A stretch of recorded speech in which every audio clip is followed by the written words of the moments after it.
except for the fact he's parked it in the wrong bloody place.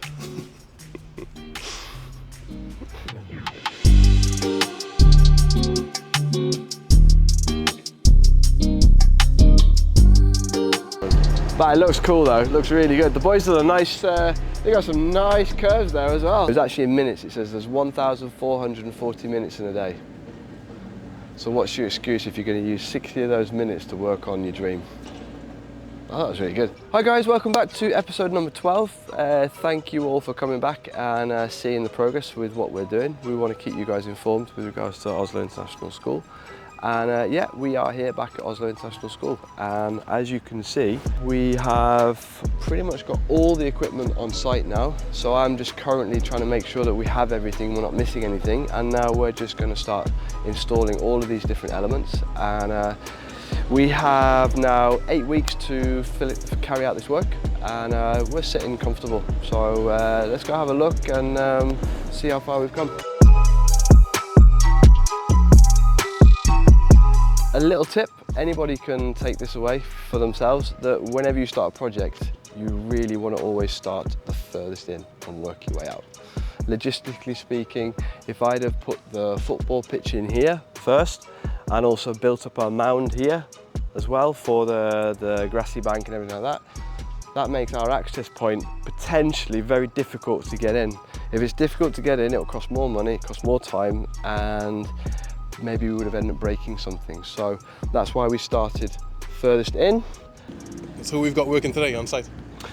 Today we have got Adam and Thomas. What we're currently doing is lifting up all of the asphalt in the area where the one playground is. The reason why we do that is because we need to be able to lay the new rubber matting that will go nicely into the asphalt edge. At the moment we're just literally lifting up all the asphalt and we're using this big area here as a sorting area. Anything that we dig up we can then reuse for building up that grassy mound. If you remember, there's going to be a big grassy area here and we can't just build it up with soil. One, it'd be too expensive. Secondly, there'd be no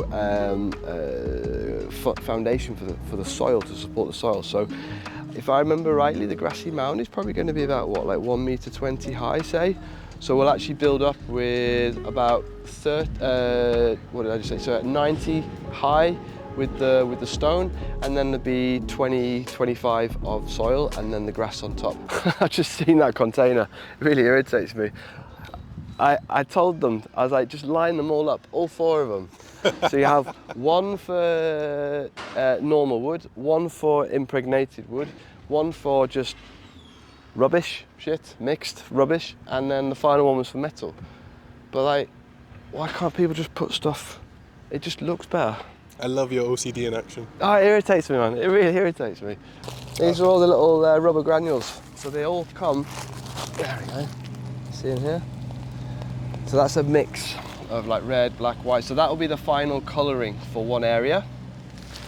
And then we've got yellows, we've got sandy colour, and then there's a lot of black. And what you do is you build up the black first, which is that has a relationship to the height that you can fall from. So if you can fall from 2 meters high, you have to build up to, I think it was about 8 centimeters. If you fall from, let's say, 1.5 meters high, then you can build up to 5 or 6 centimeters. Don't quote me on that, but the idea is there's a relationship between the thickness of the rubber, correlation to the height of the consequences.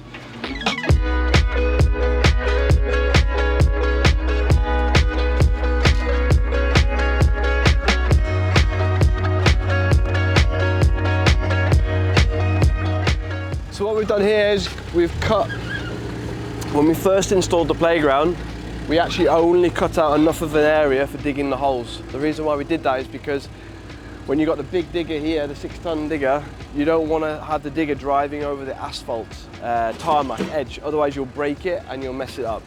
So we initially cut out just to make the digging holes, and then now we've then gone and cut out a really nice line. And the guys have done a really good job of not actually breaking the edge. So now what it means, what we'll do now is we'll be driving some more of the crushed stone into this area, filling up the holes, and then we'll be compacting the whole area, getting it really nice and smooth, and then it's ready for rubber, and that's it. So it's pretty big, that's like 3 3-4 meters high, I think. 4 meters high. That's big. It looks really good. It's huge. Yeah, it is huge. It is huge. It's really deceiving. There's like there's a relationship of, like we talked about, with the height and the fall consequence, and the height of the rubber, but also as the distance out from from this line here out to here. The idea is that if the kids should fall off, then they are also going to be not landing outside of the safety zone. So this right here is a safety zone. That's critical, as well as the thickness of the rubber. So we'll have to do a control over all of this just to make sure. And our drawings are all about distance from the building to the line, but at the same time, the key point is to make sure that it's the distance from the apparatus out to the safety zone. That's the most important. So for example, if we had to cut away another 1/2 meter, then we cut away another 1/2 meter. So they look really good. Yeah. They're really, really good. Little hard, but No, that's sick. Nice. Real nice. Just need new windows. So this is the bad boy from the other side.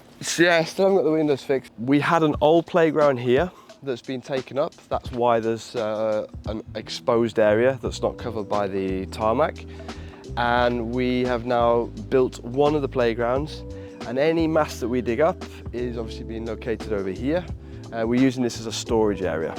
We are going to then be building a football, again, what do you call that? So like a football enclosed area with sides, in Norwegian, ballbinge. What do you call it in English? Cage football? Cage? Huh? Caged football? Cage football? Yeah. So that's going to be over there. That was, I think, 200 square meters. Yeah, I think it's like 20 by 13. That'll have multiple goals in it. So you have 2 big ones, one at each end, and then there's also 2 small ones. So we'll actually have 2 on these. So it's almost like you can have 2 games going at the same time by dividing the court into 2. And then on the far side, we're going to have more of a natural element. There's going to be a grassy bank with a slide that's over here. And also there's going to be some inbuilt trampolines, which are on the other side that need to come over here. And then what we'll probably do now is start building. There's going to be a 5-way swing here, which is quite big. So we just need to get all of the levels dialed in, and then we'll crack on here with the next one. The goal here is to go, that sounds really bad, but it's not. The goal is to go basically right down to the wire. And the reason for that is because one, I'm going to take a little bit of a holiday in July, so it's nicer to know where my staff are and be able to manage one project from a telephone or a video call. Secondly, we have lots of work. We've got loads of other jobs to do, but they aren't actually ready to start until, say, August. Yeah. So if these guys just cracked on, smashed out, we put 1,000 people on this job and had it finished in 2 weeks, I'd be stressing my head off, because suddenly now I've got to go out and get work to bridge the gap. Mm-hmm. So for me, it's easier to have it controlled, and we will meet the deadline. That's no problem. The plan is to go up to a week before, and then should there be any small things, we have a week to fix any small things, catch up on anything, or if we go over a little bit. So that's the plan. So 7 weeks. That's that nightmare element, the thing that nearly could have been a disaster last week. Last week's episode. Yeah. Click here for that one. It's a bit like building a house. A lot of work goes into the foundations. And then half the time the biggest battle is to get the house up to the foundations, and you don't see anything, and then suddenly you see the house come up. It's just like this here. You can see there's all the work, all the prep in the foundations and the groundworks, all the rest of it, and suddenly you lay the grass and then it looks finished. So, you know, the guys felt that we were lagging a little bit behind. Admittedly, that is also down to the fact that I gave them a timeline and I was behind on my own timeline. But obviously that timeline had the buffers in anyway. So I haven't been stressed at all. But then the point is that if someone's expectations, they really feel like they're not being met, you don't want to sound like you're coming with excuses. So I don't want to just you know, pump them full of bullshit and just be like, hey, it's fine, don't worry about it, we got it. And then it was like that balance between showing that I've heard what they've said, but also making sure that we suddenly haven't just finished the project and then just, you know, I mean, had we put everybody here, we couldn't do it anyway because we didn't have access to this until the school closed. So it's always been going to be a staggered thing, but yeah, no, it's I feel very comfortable about hitting the deadline, and that's the most important thing. Okay, and action. Okay guys, that's it from me, episode number 12 in the bag. Thank you so much for tuning in, and stay tuned for next week. We're going to be back at the bike shed. Just in addition to that, I just want to encourage every single one of you to go out there and pursue your passions, pursue your dreams. You might be surprised, and you will be surprised, if you actually do set aside time to do what really drives you, what you're really passionate about. A year from now, 2 years from now, 3 years from now, who knows what that could grow into. I started with a little company and grew it to something that I never would have imagined. So anything's possible. Valleys conquer mountains, and we'll see you next week. Thanks so much, peace out.